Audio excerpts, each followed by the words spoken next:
Aujourd'hui, je m'intéresse à une question que se sont posées certains de nos collègues allemands à la lecture de la rubrique « Pourquoi ?», dans le nouveau numéro d'Écoute.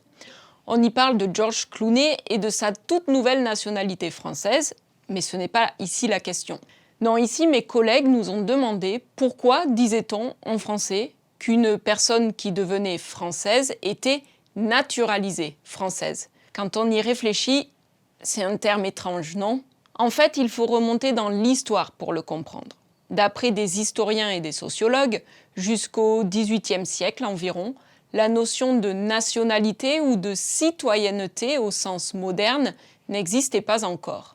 Un habitant de la France, du Royaume de France, n'était pas un citoyen français.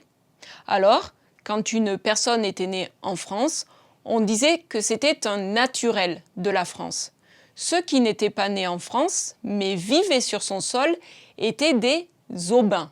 Sous l'Ancien Régime donc, seul le roi pouvait accorder des lettres de naturalité aux étrangers et il leur permettait alors de devenir des régnicoles, c'est-à-dire des sujets du roi. Depuis, les temps ont bien changé, les règles pour devenir français aussi, mais le terme de naturalisation, lui, a traversé les âges.